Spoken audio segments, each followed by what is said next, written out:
Well, I've had quite a large response to my video about the Islamo-Nazis who are attempting to drive a fundamentalist wedge into British society with the connivance of our corrupt dhimmi politicians. And some of the most positive messages I got were actually from Muslims who are themselves embarrassed by the activities of these people. So that was very gratifying, and thank you very much indeed for all those. Inevitably, there was plenty of negative feedback as well from the usual religious nutjobs, but also from some atheists who've told me that they think I'm giving atheism a bad name.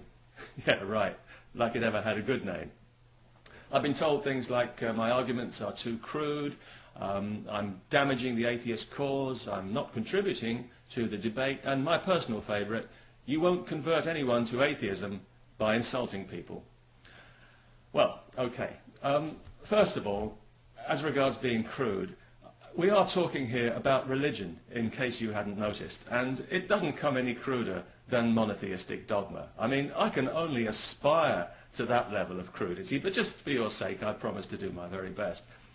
Obviously, I'd like to show more respect to people's sincerely held beliefs. Of course I would, but unfortunately, that would violate my own sincerely held belief that religion is a filthy lie and a threat to civilization. So you can see the problem I've got with that. Besides, I don't think that I'm insulting anyone who doesn't deserve it 1,000 times over. I also think that if we did a bit more insulting and a bit less pointless debating, then religion might not have such a falsely inflated idea of its own importance, and there might not be so many people on this planet who want us all to live our lives according to ideas and stories that would embarrass a second-rate fantasy novelist. I think to engage dogma in debate is to legitimize it and to confer on it a status that it simply doesn't deserve. With its arrogant intrusiveness, I think it long ago forfeited any claim it may have had to be treated with respect. Too many liberties have already been taken. Religious dogma has been allowed to encroach on ground it has no right to occupy, and to claim authority where it has no authority to claim anything. And I don't think that this is a matter for polite debate. Especially when all you're going to get is the usual raft of glibly held but unexamined certainties hammered home like coffin nails at every opportunity, because dogma is blind and deaf to anything that reason has to offer. Faith is non-negotiable, so where exactly is the debate?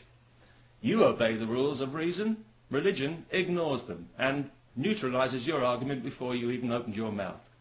It's not interested in anything you've got to say. It's just waiting for you to draw breath so it can say, yes, that's all very well, but you've still got to submit because it's written in this book.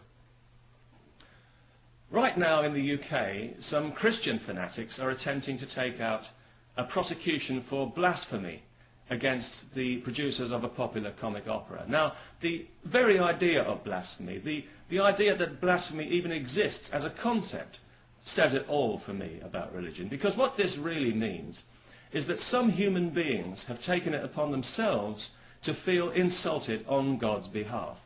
They don't trust God to decide for himself whether to be insulted and to deal with the matter in the appropriate way on Judgment Day. No. They want to see punishment dished out right here on earth for their own satisfaction.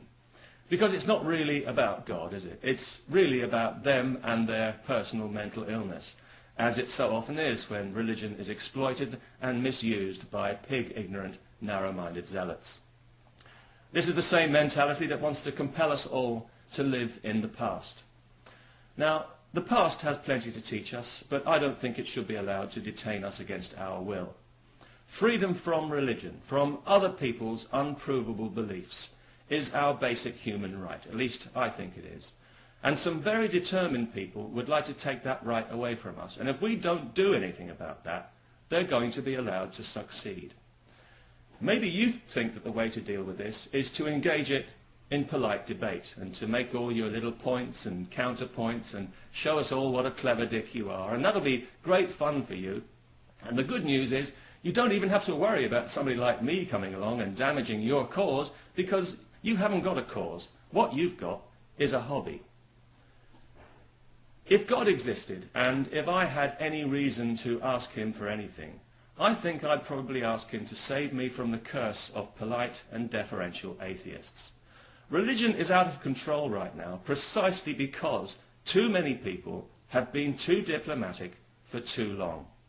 If we'd had the balls to do some straight talking years ago when we should have, and put this insulting nonsense in its rightful place with astrology and palmistry, we wouldn't even be talking about this now. We'd be doing something more useful with our time.